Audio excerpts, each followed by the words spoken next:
Olá, estamos aqui de volta com o nosso curso. Bem, como eu havia prometido, vamos aqui com uma bateria de questões de interpretação de textos e algumas questões variadas nesse final de curso. Vamos aproveitar aí, vamos lá. A banca traz um trecho e pede que você marque a alternativa correta de acordo com o texto. Então, vamos lá.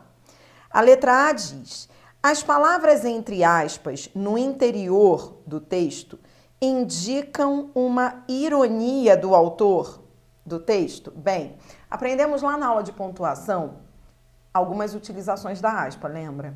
Então, vamos relembrar? As aspas podem ser utilizadas ou para indicar citação, ou seja, as palavras de um outro autor. Então, quando você vai citar alguém e não vai usar as suas palavras, vai citar exatamente o que a pessoa disse, você usa as aspas. Segunda hipótese de uso das aspas, elas podem indicar ironia, né? Então, você diz bonito, hein? E aí coloca entre aspas, é porque você está sendo irônico, né? Você está falando o contrário do que pensa. As aspas podem ser utilizadas para estrangeirismos, para isolar gírias. Bom, então voltemos ao texto e vamos ver aí qual foi a utilização desse sinal de pontuação. Por que ele foi utilizado? Bem, temos as aspas simples, por quê? Porque elas estão dentro das aspas duplas, né? Então, toda vez que você vai usar as aspas num trecho em que você já utilizou as aspas, nesse caso, então, você vai usar as aspas simples, que foi o que aconteceu aqui. Então, é desse trecho que a banca está dizendo, está falando. E aí ele diz: o Banco Central inovou ao dizer em que ritmo será a queda de juros. Disse que a redução terá uma intensificação moderada. A economia costuma contorcer as palavras. Então, observe que logo na sequência, ele diz que a economia costuma contorcer. Ora, então, já com essa dica, o que é contorcer? Na verdade, contorcer as palavras é não trazer a realidade por meio delas. Nesse caso, o autor está ironizando. Resposta, letra A. As palavras entre aspas no interior do texto indicam uma ironia do autor do texto, né? Então, na verdade, ele está ironizando essa tal de intensificação moderada, indicando que isso é na verdade, isso não corresponde à realidade. Bem, a letra B. A inovação do Banco Central, aludida no primeiro período, diz respeito a mais clareza nas informações. Então, quando ele diz assim, olha, o Banco Central inovou ao dizer em que ritmo será a queda de juros, esse inovou não estava indicando mais clareza, muito pelo contrário, estava aludindo a essa ironia, falta de clareza, né? Já que eles contorceram as palavras. C. A intensificação da queda de juros, ao contrário do que é expresso pelo adjetivo moderada, deve ser bastante grande. Veja, ele disse, continue lendo aqui comigo e você vai entender.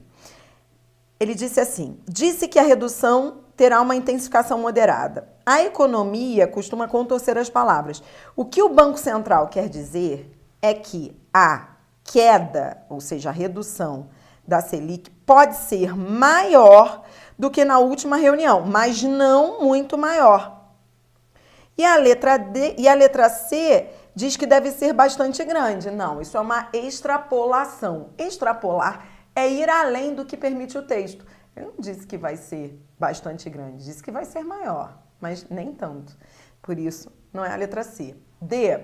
O contorcionismo das palavras citado no texto critica o mau emprego gramatical da língua portuguesa. Não foi uma questão de mau emprego gramatical da língua portuguesa, foi uma questão de intenções, né? Ele está criticando a maneira como se lidam com as palavras, mas não é uma questão de gramática, né? Então, a palavra gramatical da letra D extrapola também essa alternativa. E a letra E diz: o texto acima mostra claras preocupações com a informação econômica para os leigos no assunto. Claras preocupações para os leigos? Não. Aqui não há nenhuma tradução em relação à queda de juros, não há nenhuma tradução em relação à queda da Selic, ou seja, quando há uma clara preocupação para os leigos, os termos, quando isso acontece de fato no texto, os termos eles são traduzidos ao longo da argumentação. Não foi o caso, não houve essa preocupação. Tudo bem? Bom, vamos a mais uma, vamos lá.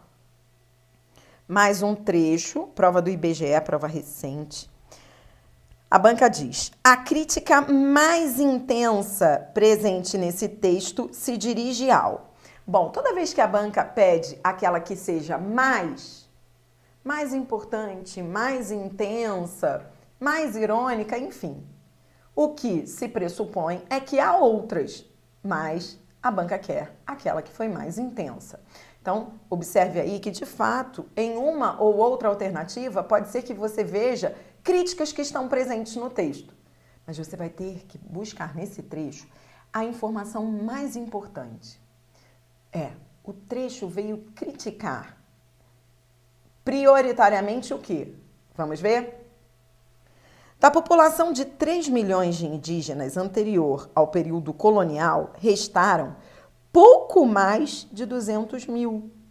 Então, veja, logo no início da informação, o que se diz é isso, né? De que de 3 milhões passou-se a pouco mais de 200 mil. Ora, nem precisamos buscar outras alternativas para entender que a crítica mais importante foi aquela que veio no início do texto. Inclusive, essa diferença de números, né, mostra que o objetivo é falar da extinção da população indígena brasileira. Então, essa foi a crítica maior, mais intensa, né, de 3 milhões para pouco mais de 200 mil. O objetivo do autor a começar esse trecho foi mostrar essa extinção. Letra A. Criação política de reservas indígenas. Bem, fala-se em reservas indígenas, não é? Reservas como o Parque do Xingu. Mas aqui não se está criticando. Então, não se está falando, pelo menos nesse trecho, de nenhum cunho aí crítico, não é? Ninguém quer criticar. Ele só fala que a maior parte habitantes de reservas como o Parque do Xingu. Então, ele fala em reservas, mas não há uma crítica, não expressa. B. Absorção dos indígenas pela sociedade. Bom, de fato, aqui fala-se em presidente Jânio Quadros, coroamento do trabalho dos irmãos Leonardo, etc, etc. Então, de fato, fala-se na sociedade se envolvendo com a questão, mas isso também não se mostra como uma crítica. D. Desprezo pelo trabalho sério de profissionais competentes? Não, aqui não se despreza, apenas se menciona o trabalho desses profissionais. E a letra E, superproteção dos indígenas por parte do governo? Bem, pode até haver uma crítica quanto a isso, mas é uma crítica velada. Não é aqui, não é nenhuma crítica clara, pelo menos não foi a mais clara, a prioritária desse trecho. Então, achei a questão tranquila. Mas eu queria dar essa dica a você, tá? Para você tomar cuidado, porque quando a banca diz que há mais, por mais que você fique em dúvida, você fala assim, eu vi crítica na letra E também, mas não é aquela que é prioritária, tá bom? Vamos a mais uma, vamos lá. Vem um trecho e ele diz assim: considerando as duas perguntas formuladas pelo entrevistador, pode-se ver que o entrevistado... Vamos ver quais foram as duas perguntas. A ideia começa aqui. O Brasil passou por um período de racionamento de energia em 2001.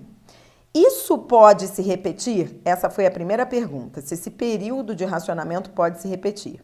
Depois ele pergunta, o que pode ser feito para evitar um novo racionamento? Bem, ele fala, vamos lá, ele diz o seguinte, olha, o racionamento foi resultado, aqui ele fala do racionamento, tudo bem? Então, por que o racionamento aconteceu? Aí depois ele vem falar no futuro, no parágrafo seguinte. No futuro, o desafio será adotar uma política energética que estimule o fornecimento de energia. Bom, então, neste parágrafo, de fato, ele responde ele responde a uma delas. Mas ele não responde a primeira. Ele só diz o que pode ser feito, que é adotar uma política energética que estimule o fornecimento de energia. Ele diz o que pode ser feito. Mas ele responde sim ou não. Ele diz se isso pode se repetir ou não. Então, veja, a resposta é letra C. Respondeu somente a segunda das perguntas. É claro que indiretamente, né? Indiretamente ele acaba respondendo a primeira, né? Porque se ele fala que vai ser um desafio é porque isso pode se repetir. Mas ele não respondeu diretamente. E aí, observe, respondeu claramente as duas questões, porque, olha, não respondeu a nenhuma delas, você não poderia marcar, porque você viu que ele respondeu a segunda. Respondeu claramente as duas, por mais que você ache que ele respondeu as duas, você saberia que claramente a primeira ele não respondeu, não é mesmo? Respondeu somente a primeira? Não, claramente a segunda. E letra E, respondeu integralmente a primeira e parcialmente a segunda? Só se fosse o contrário, né? Respondeu parcialmente a primeira e integralmente a segunda. Legal, né? Próxima questão, vamos lá. Aqui, essa questão também é ótima. Essa prova do IBGE foi uma prova muito boa. Vamos lá.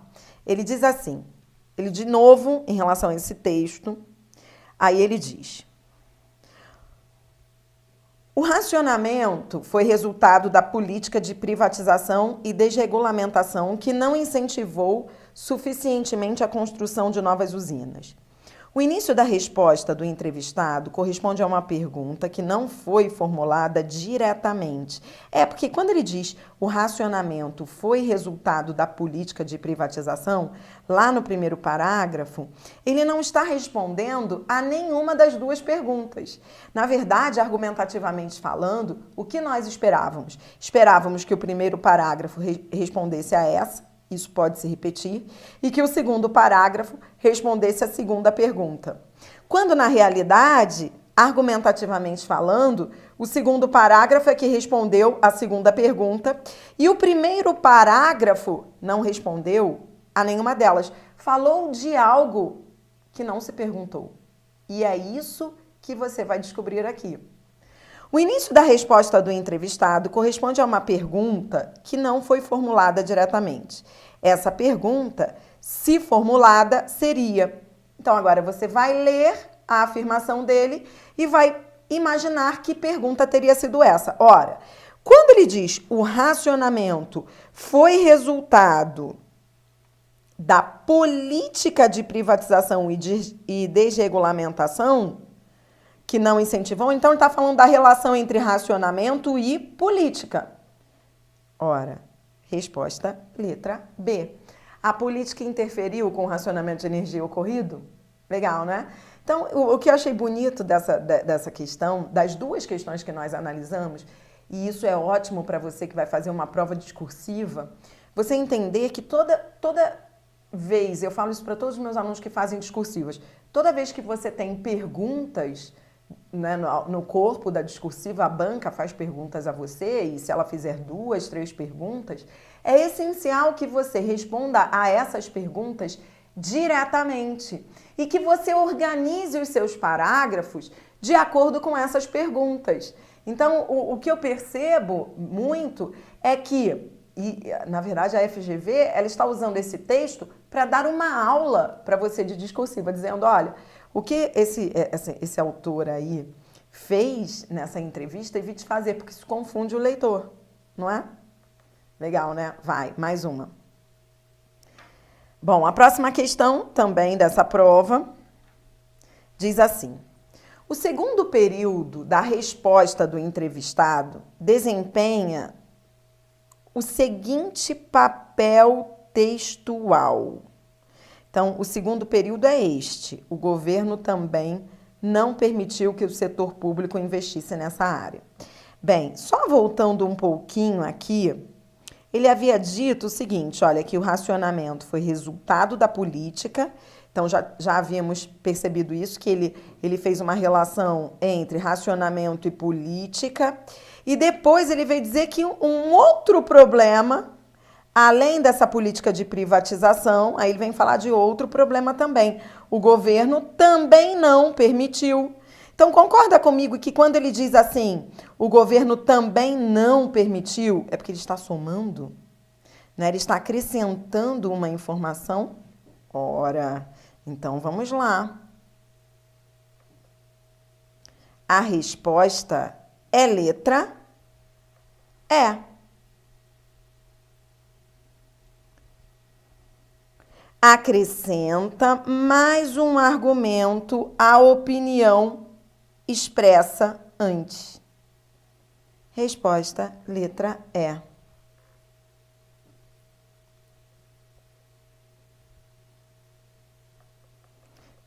Por causa do também, né? Então, isso que eu achei mais interessante. Vamos lá. Próxima. Vem um texto. E ele diz assim: embora o volume de chuvas tenha sido pequeno nos anos anteriores, aí tudo bem, aí ele diz, esse segmento do texto mostra o seguinte valor. Toda vez que se fala em valor, está se falando em sentido. Então, assim, quando ele fala, embora o volume de chuvas tenha sido pequeno nos anos anteriores, veja, ele estava falando de um problema. O que você tem que fazer na hora da prova? A banca pediu o valor. Então, você tem que ir ao sentido. E o sentido desse trecho, você só consegue descobrir indo lá ao texto e verificando a correlação entre esse trecho e o que veio antes. Então, ele diz assim, olha, o problema principal foi esse. Ou seja, ele está falando mesmo do problema, né? Do problema lá de não ter se evitado o racionamento. Aí ele diz, olha, o problema principal foi esse e não tinha uma carência de energia ou da capacidade de fornecê-la. Embora o volume de chuvas tenha sido pequeno nos anos anteriores. Quando ele fala, embora o volume de chuvas tenha sido pequeno, concorda que ele está aliviando o problema anterior? É como se ele tirasse, o autor ali, tirasse a culpa, amenizasse aquela culpa pronunciada anteriormente. Então ele falou mesmo, ó, o problema principal foi esse, etc. E aí depois ele alivia, olha, embora o volume das chuvas, tal. Ora, então, essa é uma forma de resposta letra A. Reduz a intensidade da crítica feita ao governo daquela época. A letra B fala compara. Não, a conjunção embora, que é uma conjunção concessiva, ela não compara.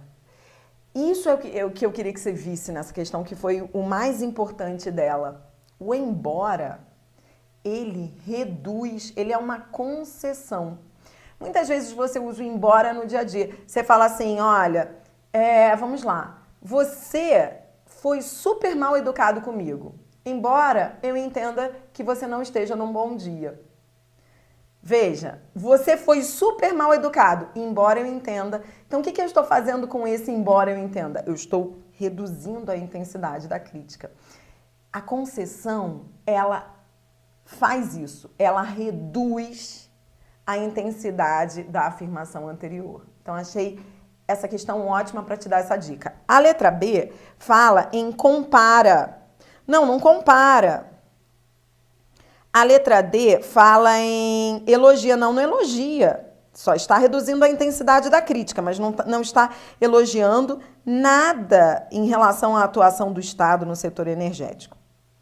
Atribui o racionamento a problemas naturais? Não. Aumenta as críticas? Não, ele não aumenta as críticas, ele diminui. Então, anotou essa dica aí sobre concessão? Próxima questão, vamos lá. Próxima questão, vem um texto. E temos aqui um enunciado de inferência. Então, você vai deduzir com base nesse trecho.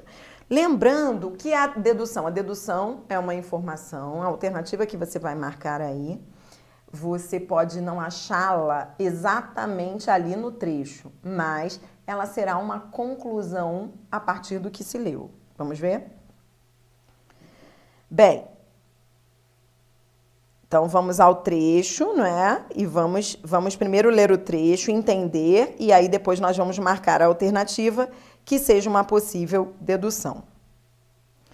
No futuro, o desafio será adotar uma política energética que estimule o fornecimento de energia, através de eletricidade ou de combustíveis, a um custo acessível para os consumidores e as empresas, protegendo inclusive o meio ambiente.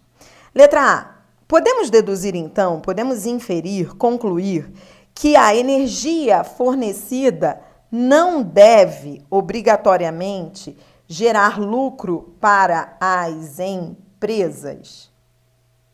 Não podemos deduzir, porque ele diz aqui que será a um custo acessível para os consumidores e as empresas.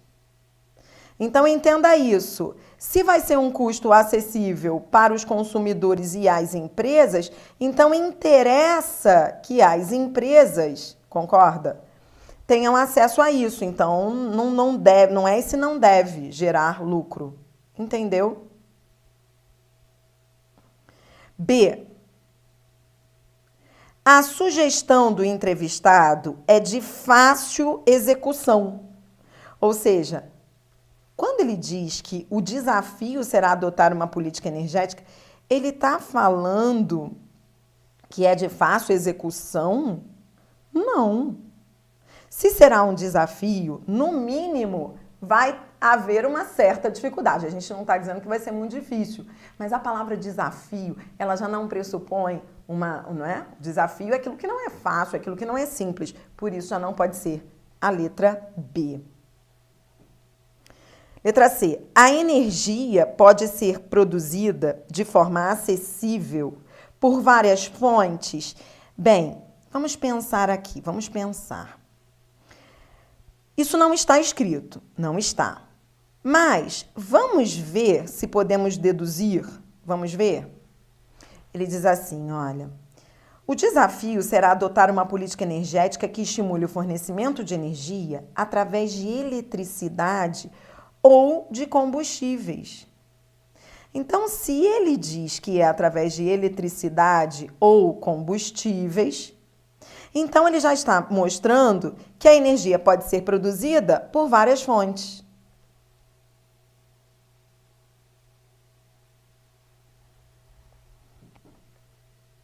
Tudo bem? Legal, né? Não está escrito, mas eu posso deduzir. A resposta é letra C. A energia pode ser produzida de forma acessível por várias fontes. Letra D. A energia elétrica é de menor custo de produção que a de combustíveis? O texto diz que a energia elétrica é de menor custo. Olha o que ele fala aqui, olha. Através de eletricidade ou de combustíveis. Quando ele diz eletricidade ou combustíveis, aqui ele havia dito a um custo acessível, tanto por um quanto por outro. Então, não se pode afirmar que um seja mais barato do que o outro. Por isso, não pode ser a letra D. E a letra E? A energia elétrica é a única que protege o meio ambiente? Não. Pelo mesmo motivo que eu acabei de citar, né? Se ele falou eletricidade ou de combustíveis, então a energia elétrica não é a única. Por isso, a resposta foi mesmo letra C.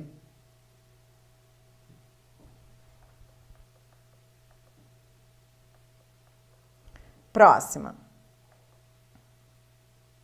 O texto 3 de Janete fala de aceitar estoicamente os fatos. Então, a banca traz um trecho do texto e ela quer que você marque o que esse trecho significa. Quando se fala isso significa, a gente já fez questão assim.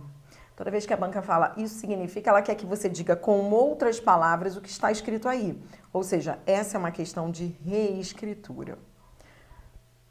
Você vai marcar uma alternativa que diga o mesmo que esse trecho diz. O grande perigo da questão de reescritura é você extrapolar, é você ir além, não é, do que está escrito.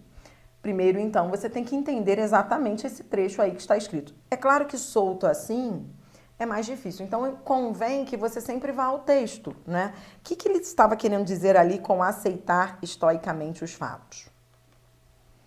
Bom, ele estava dizendo aqui o seguinte, olha, ele estava falando da diferença entre a ética e outras situações. Ele diz, a ética lida com aquilo que pode ser diferente do que é. Aí depois ele traz uns exemplos para contrapor, olha. O terremoto que aniquila uma comunidade ou a leucemia que destrói a vida de um jovem provocam em nós um sentimento íntimo de revolta, mas não se prestam à condenação moral. Então ele está opondo a questão da ética, que aqui está sendo reescrita por meio de condenação moral, né? Então ele está opondo situações assim como o terremoto, a leucemia, à condenação moral da ética. Aí ele diz, olha, são eventos naturais determinados por mecanismos causais inerentes ao mundo físico e que independem por completo da vontade e escolha humanas. Podemos, é claro, aí olha o que ele diz, podemos, é claro, evitar a construção de cidades em área de risco e buscar a cura da leucemia, ou aceitar estoicamente os fatos, ou rezar. Mas seria absurdo supor que eventos como estes podem ser diferentes do que são. E por isso que ele está contrapondo, percebeu argumentativamente o objetivo dele? Ele contrapunha a ética com essas situações, porque na ética você lida com aquilo que pode ser diferente. E nessas situações você não pode supor que essas situações possam ser diferentes do que são. Tá, beleza. Então você foi ao trecho...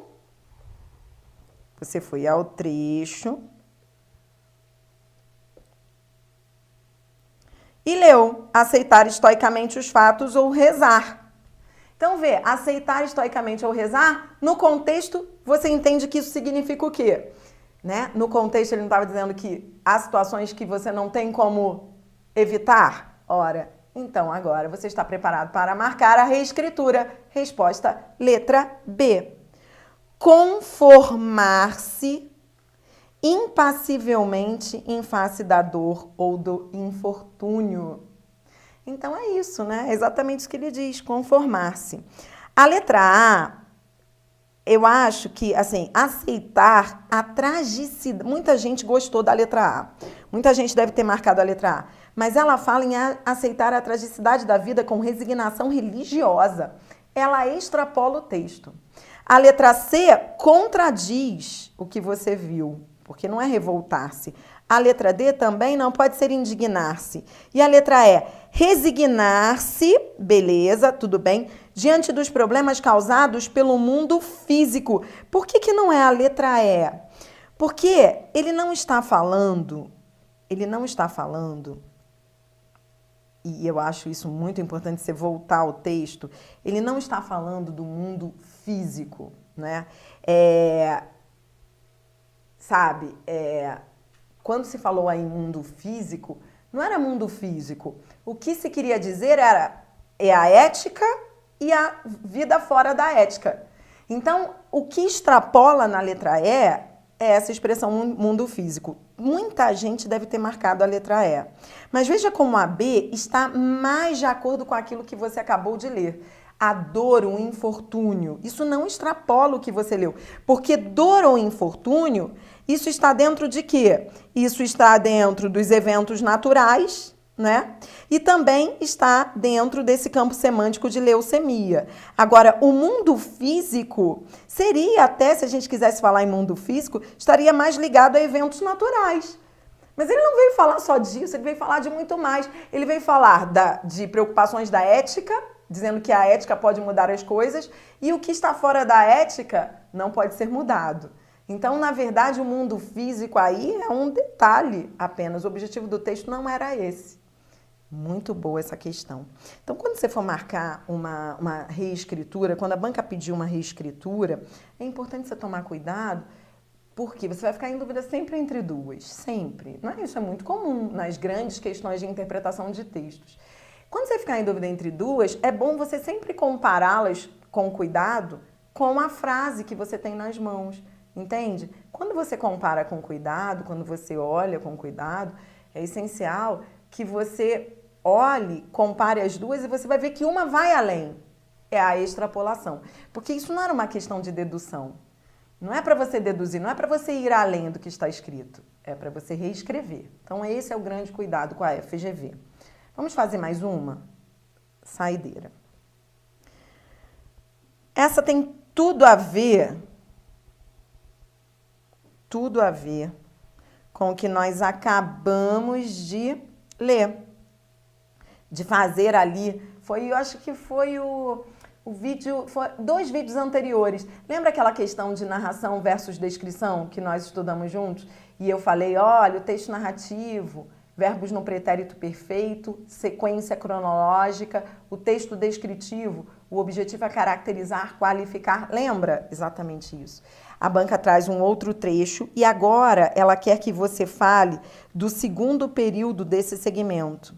Então ele diz, Amélia adiante, calada, chibatava a sua burrinha, enquanto Dona Maria vinha paurando com o moço da quinta, que segurava a reata. Verbos no pretérito imperfeito, perceba, as ações, olha, os verbos estão no pretérito imperfeito, chibatava, vinha, segurava, são verbos no imperfeito, e as ações, elas são simultâneas, ocorrem ao mesmo tempo. Você conhece isso? Isso é descrição. Resposta à letra C. Descritivo, pois mostra ações simultâneas num determinado espaço de tempo. Veja como a FGV adora esse modelo de questão. Daqui a pouquinho eu volto com um pouquinho mais de curso para você. Tô adorando porque eu amo essa banca. Já volto. Até mais.